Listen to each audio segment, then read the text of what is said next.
Hello, everybody. Welcome to 2025. We are finally here. We've been in here for a couple of days now, a couple of weeks, and it is time for me to share with you my 2025 brand predictions and insights. So this is going to be a fun video to give you, an inside scoop on, what people will be focusing on in 2025 and what I want you to also start focusing on if you have space within, your goals and your resolutions for this year in your business. Definitely take some notes because I have about 5 points I'm going to go through. And yeah, I'm excited to share with you all today. So, if you don't know who I am, my name is Cynthia Akita, and I am the woman who brands the life into businesses and etches it into the minds of buyers, lurkers, and everyone that falls right in between that. I am your brand strategist, your brand and web designer, and I'm also an author. I've had the privilege of being in this field for about 15 years, and I've had the privilege of helping several entrepreneurs, business owners, and public figures build their brands. And I will help you do the exact same thing. So let's get right into it. So, for me, I believe that this particular year, 2025, will be the year of relationships and experiences in our businesses. And I believe that, that's the thing that we should kind of put a lot of our efforts into this year as we are getting started, as we are making our plans. Some of you guys have already made your plans, which are great, or which is great. But if you haven't incorporated any of these points that I'm about to share, I definitely want you to kind of look over what you plan to work on and see if you can fit a little bit of it within some of those goals that you may have already configured.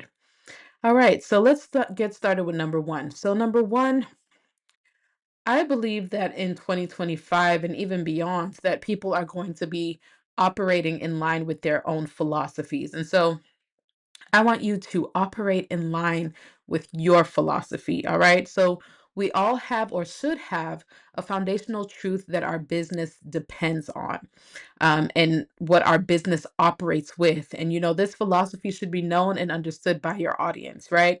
And this is the reason why that audience or that individual will choose to follow you, will choose to stand by you. And I think it's just normal for all of us as individuals and even as businesses, you can see your business as an individual. You can see your brand as an individual that represents your business, right?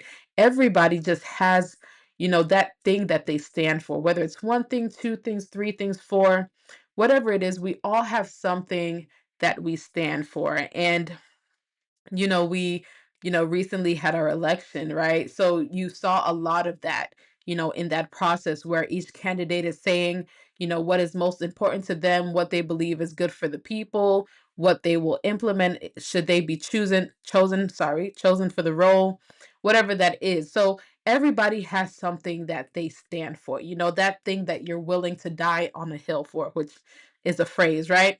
And your business should absolutely have that component too. It should be your philosophy, right? And so I know I brought up um, philosophies or beliefs in the sense of, politics, but yours does not necessarily have to be a political agenda, right?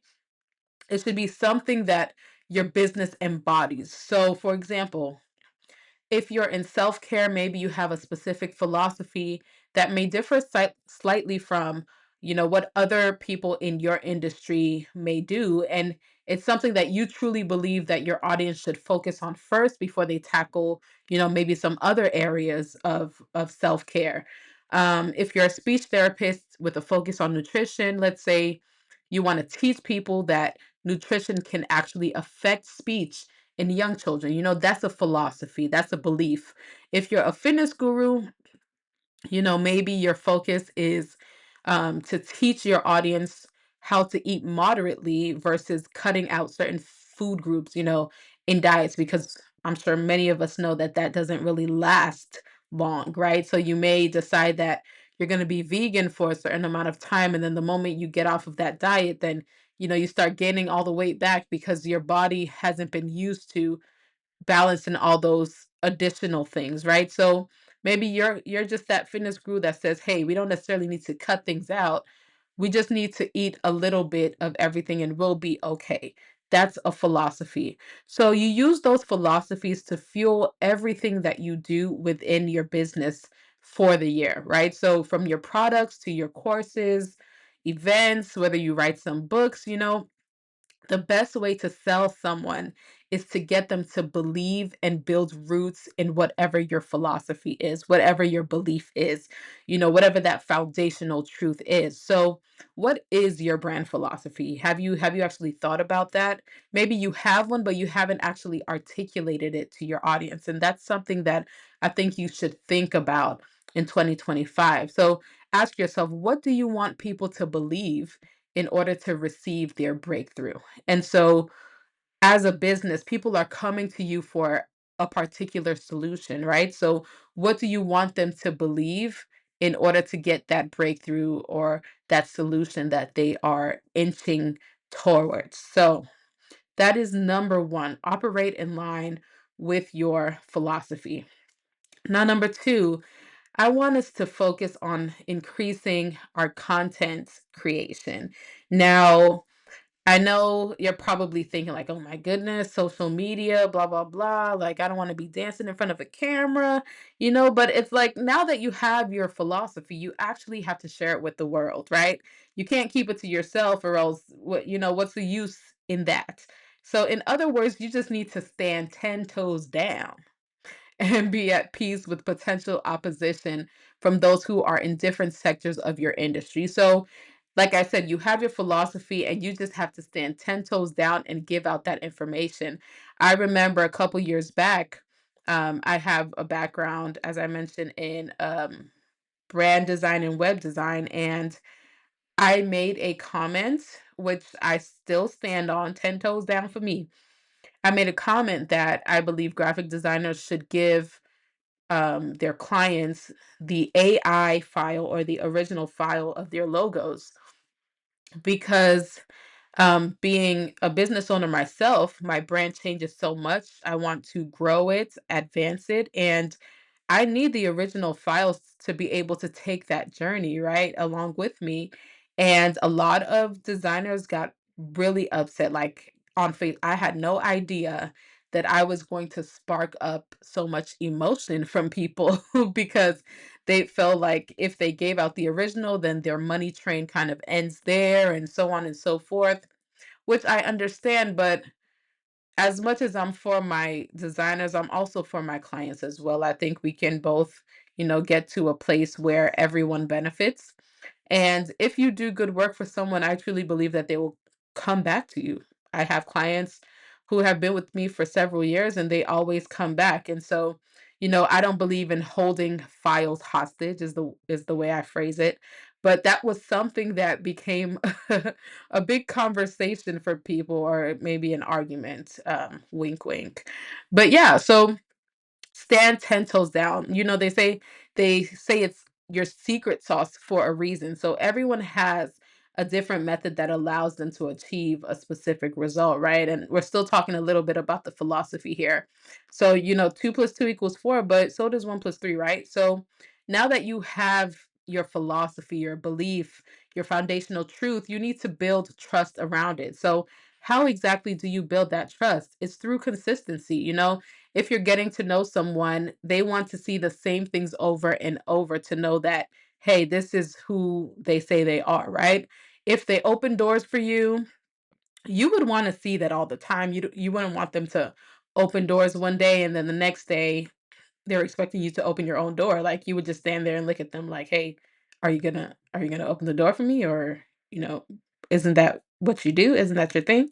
Right? So if someone starts a certain habit and then they stop, it'll make you feel like, hey, can I trust you to be consistent in this thing or not? And the same applies to branding. So, content helps your audience learn. It helps them learn more about you. And the truth is that there's no limit to what education can do, right? There's just no limit to what education can do. Harp on that just for a second, right? So, it's important that we get creative in the ways that, our audience can understand us in order to help them get to a point where they can move the needle towards becoming our clients and patronizing our goods. And education helps them do that. So if you hate the term content creation, then maybe change it around and think of it as education. You're educating your audience so that they know that they need whatever it is that you offer. And I just want to emphasize a bit that content is not just limited to what you put on social media.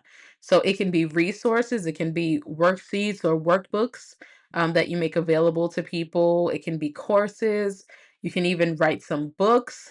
And of course, they can be videos as well, amongst other things, right? So you could even consider YouTube, which will give you appreciating value in your business because YouTube is just an amazing platform. Your content stays there, but it can always remain relevant as you make your brand. And so you can always refer someone back to something that you created even years back. So increase your content creation. Now let's move on to the next one. So I think in 2025, we are going to focus a lot on building communities and enhancing our interaction. So your audience doesn't want to limit their experience to just a purchase from you. They would like a bit more than that. And I think even you as a consumer in this world, right? I'm sure you also want a bit more than just buying something and the transaction ending right there. They want to be a part of something. So your audience, again, they just don't want to buy and then kind of end the interaction there. They would most likely prefer a more personalized and personable approach. And I think that's required in our day and age right now. They want you to consider their opinions. They want to be happy. They want to be excited about whatever it is that, your transaction involves. So I think it's very important that you gather your audience, whether it's through a group platform or through your email list to start out. Ask for their input, let them in on what you're working on. And you can do this also on an email list, as I mentioned. Like, you can send out emails and say, hey, we're thinking of doing X, Y, and Z. What do you think about it? Maybe you have a name of a product that you want to put out or an experience, an event, and you're saying, hey, I'm kind of stuck between this name and that name.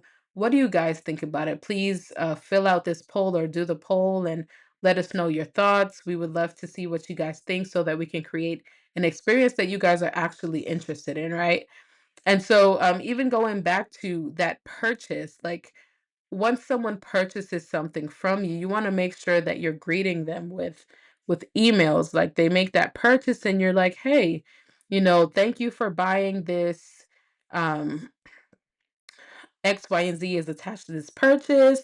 Join our platform, or hey, take a look at this resource for free as, a companion product to whatever it is that you bought. Like, let's say they bought a face cream.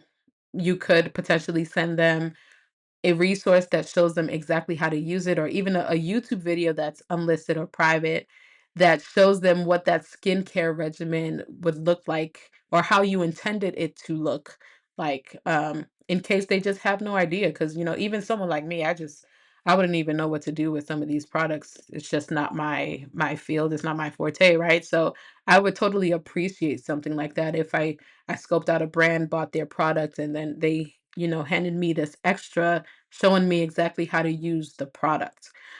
So having this community and building interactions is just a surefire way to qualify, some of those ideas that you've been having. And it allows your audience to build your business with you. You can take some of that responsibility off of yourself and kind of put it on them, which I think they will gladly take on. because it also allows them to feel that anticipation for certain releases.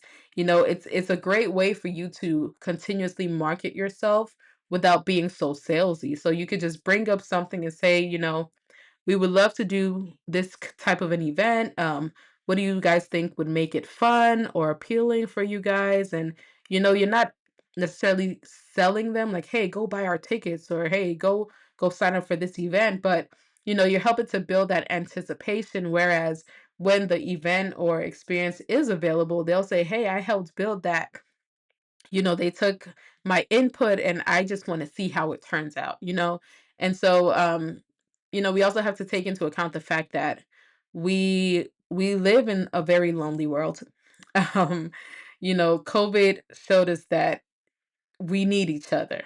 And, you know, we are still searching for ways to connect. And so connection requires, a commonality, right? And if you've already identified that commonality amongst your brand, you've figured it out amongst your audience. And so they already have one thing that they can agree on, which is whatever it is that your brand stands for.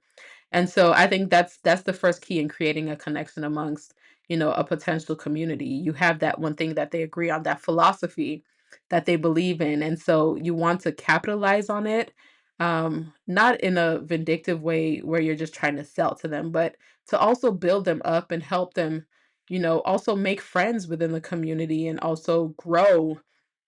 That's what community is all about. It's not about just selling or trying to get something out of them, but also about all the things that they can do for each other when you're also out of the picture as well. And so I think that's a beautiful thing to kind of cultivate, and something that we should focus on in 2025.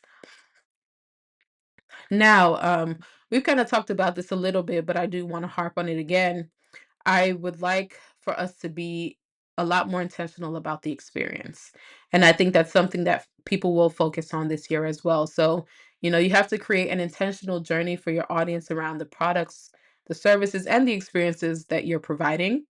And so, before anything is released, you should have created some type of hype around it to garner the attention of your audience. And so, once they purchase, or even before they purchase, they should know that something is coming.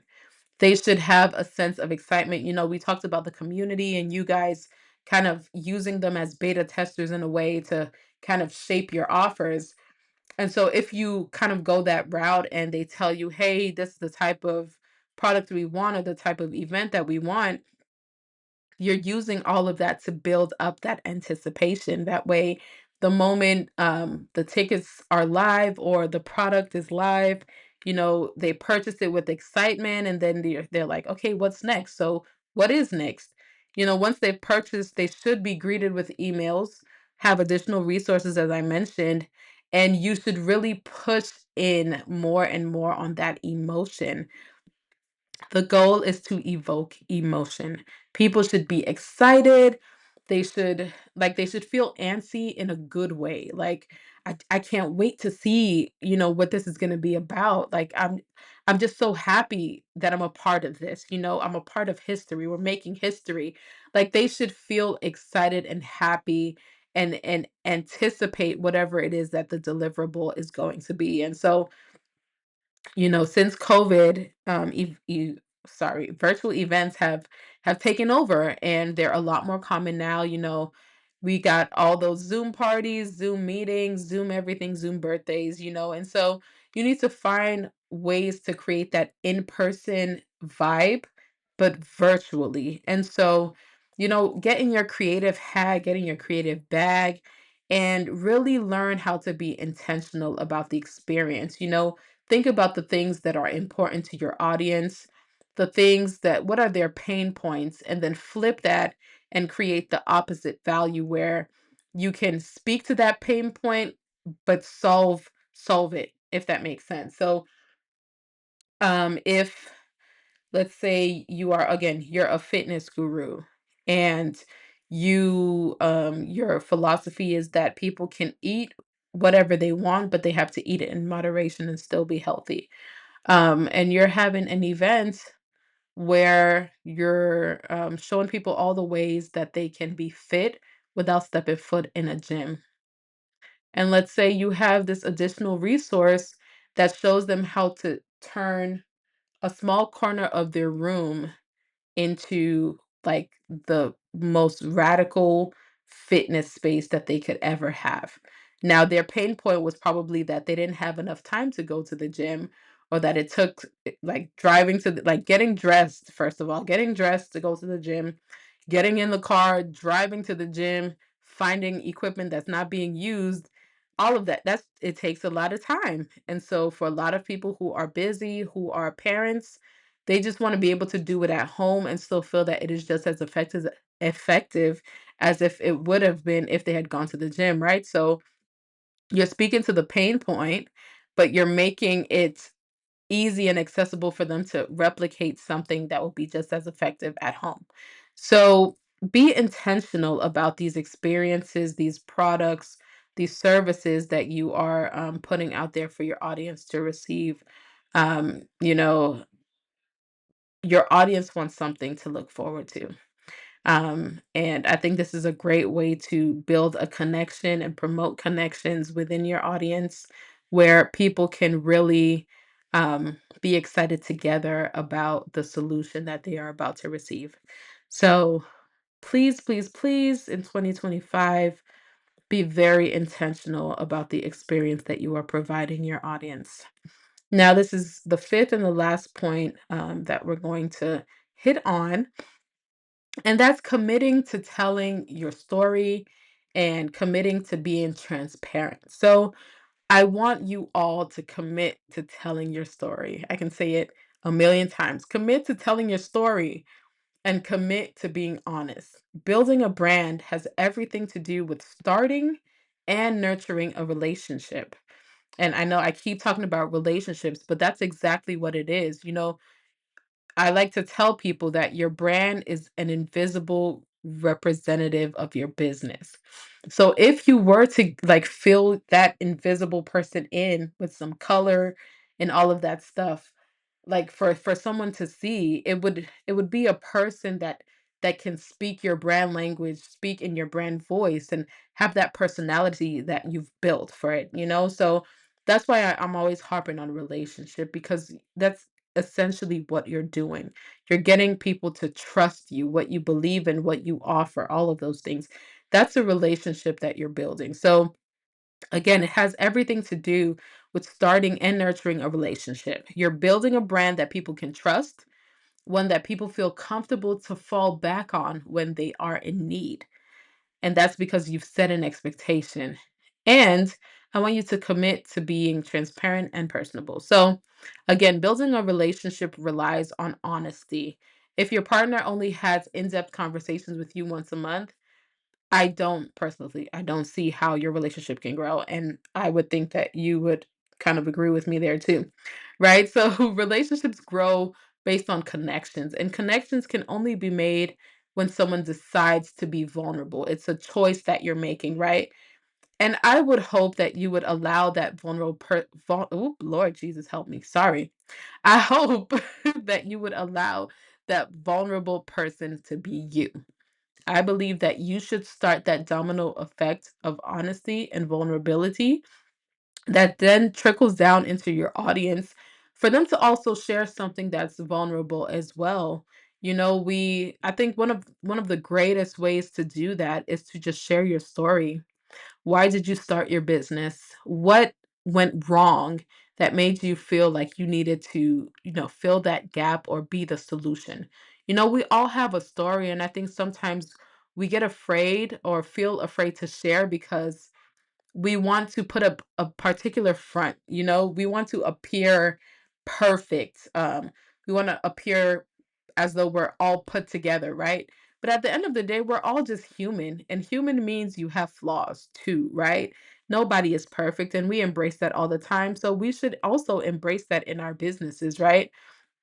Again, relationships grow on connections, and we just have to be vulnerable in order for that connection to be established and for the relationship to grow. And so I believe that you should spark the start of that domino effect of vulnerability for sure. And on top of that, as entrepreneurs, we sometimes move in waves or often move in waves, right? So a series, especially if you're a solopreneur, right? A serious life event can knock you off of your tracks, and then, you disappear for a little while and you come back, and sometimes you don't know where to start. And the best thing for you to do is to just start with the truth. You can tell them, let them into your life. You don't necessarily have to give them all of the details and, I had X, Y, and Z sucked out of my body. Like, you don't have to do all that stuff, right? It's a bit much, right? So instead of all of that, the grimy details and, all that stuff, you can actually just be honest and just say, hey, maybe I unfortunately lost somebody, or I had a very scary health scare. Um I lost my place of live. I lost my home. Right now, we're sending our praise to everyone who is affected by the fires in California right now. It is terrible to see, and I'm sure it's terrible to experience, but for anyone who is a business owner and experiencing that, I would hope that, once they get a moment to, gather themselves and be safe and, take care of what's most important, that they can be vulnerable with their audience and say, "Hey, I unfortunately lost my house," or maybe someone I know is struggling, and, I just need a moment because real life is happening, right? I think your audience would appreciate that. They don't necessarily have to know, but it just shows them that you're a human being and that life is happening to you too, just as it's happening to them, right? So, again, our prayers to everyone who is dealing with or affected by the California fires. So again, as entrepreneurs, we move in waves, and things happen again because we are human. And so I think it's good to develop a culture of transparency, a culture where you tell your story and you let people in, because after all, it's really about connections. Like I said, it's about relationships as well. We're building relationships, and we're building relationships with our audience. Whether you like it or not, you can choose to take hold or take the lead in setting the pace for what that relationship is going to look like.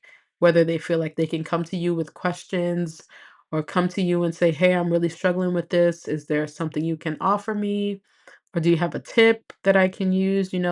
All of that is based on whether someone feels comfortable with you or not. And so, um, let's be more vulnerable with our audience. Let's embrace connecting with them and building relationships with them, and I believe that's gonna be amazing for us in 2025. Now, do not hold back on your branding. Everything that I discussed involves branding.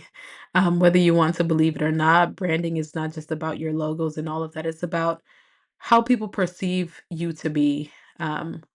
Whether you're in the room or not in the room, it's like if they see your logo, what do they think about? That's essentially what your brand represents.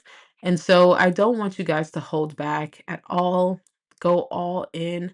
Be as vulnerable as you could ever be.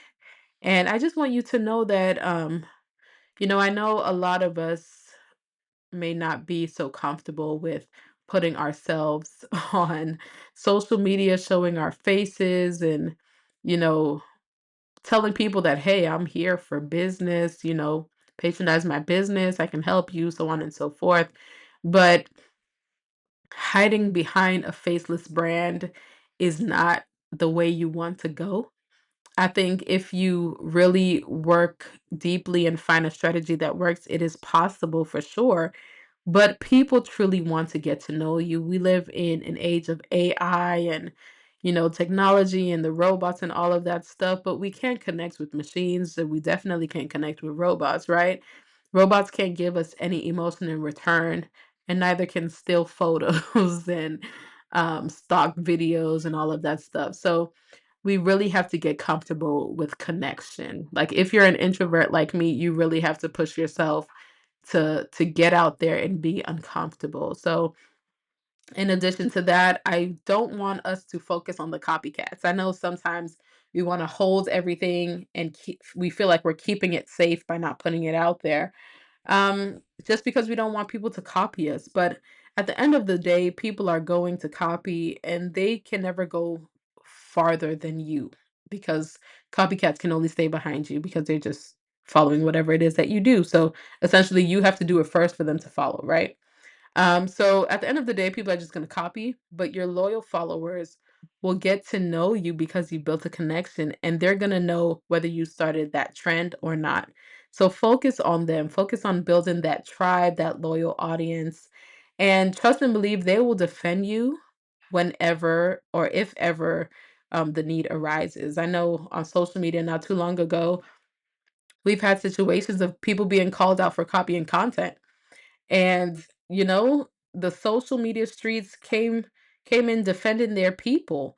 So again, if you don't put out that content or like I said, education, if you don't educate your audience on your philosophy, who you are, how you can help them and all of those things, then they won't really have anything to defend. So put it out there and just see the fruits of it unfold in 2025. Now, let's quickly recap all I covered. So again, in 2025, my predictions and what I want you to focus on is that I want you to operate in line with your philosophy. I want you to increase your content creation or your education. I want you to build communities and enhance your interactions. I want you to be intentional about the experience. And I want you to commit to telling your story and commit to being transparent. Now, before we end, I do want to invite you to our community, the Firmacy Lab, where visionary entrepreneurs unite to build unforgettable brands. So, if you're an entrepreneur who's passionate about building an unforgettable brand, we invite you to join the Firmacy Lab today by visiting firmacylab.com. All right, we're going to be in there. We're going to encourage each other, see what we're working on, and help each other out. It's a community, and we all agree on wanting to live our lives in a sense of freedom. So I want you guys to join us by visiting firmacylab.com today. All right. So thank you so much for joining me on my 2025 brand predictions and insights, and I'll see you all in our next video. All right. Have an amazing day.